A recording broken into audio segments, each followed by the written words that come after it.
Time is short. I'm going to talk on that tonight. What is your life? It's even a vapor that appeareth for a little time and then vanisheth away.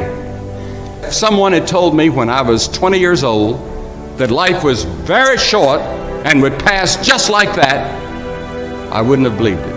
And if I tell you that, you don't believe it either. I cannot get young people to understand how brief life is, how quickly it passes. It seems like yesterday I was in school. I graduated from college 40 years ago this next year. A war had just started.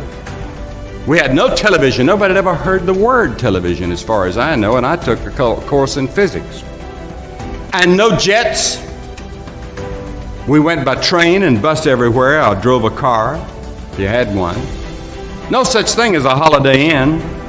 No McDonald's hamburgers. No Kentucky Fried Chicken. No pizzas. No interstate highways. Elvis Presley was just a little boy. The Beatles had just been born. Never dreamed of a space shuttle. And most of you were not born that are here today. And how quickly the years pass. There may not be a tomorrow for you and for me, because there's a warning to time. Time is running out for all of us. Time is too short for indecision and vacillation. Do not halt between two opinions.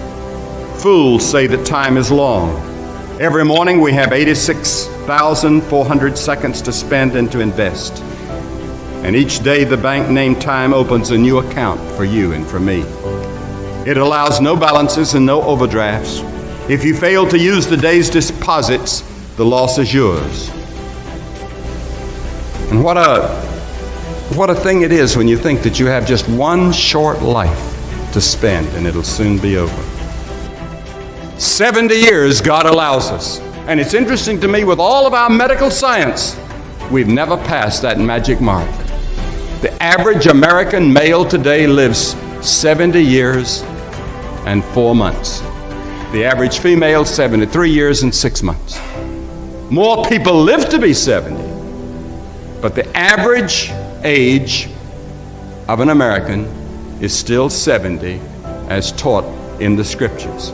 Now, 70 years God allows us. So let's think a moment. What do we do with those 70 years?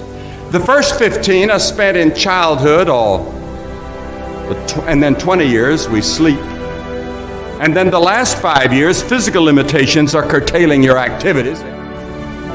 Only 30 years left, and part of that time must be spent in eating meals, working, and figuring out your income tax.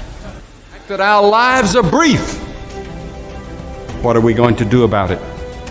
I'd write down my priorities in life, and I'd get committed to certain priorities. Every one of us here has been given the same amount of time in a day. 1,440 minutes a day, 168 hours per week. And somebody asked me some time ago at some university or seminary where I was speaking, they said, if you had it to do over again, what would you do? I said, I would study more and speak less. And I would say to the students, get all the education you can get. And then time also calls for immediate action. The fact that time is short calls for something now. Now is the accepted time. The things we ought to do, the classes we ought to take, the books we ought to read, do it now. The family that needs you, spend more time now. Write that letter home now that you've been meaning to write. Money you ought to give now. Time for study, do it now. People you ought to witness to, do it now. Every time the clock ticks, it seems to say now. Today.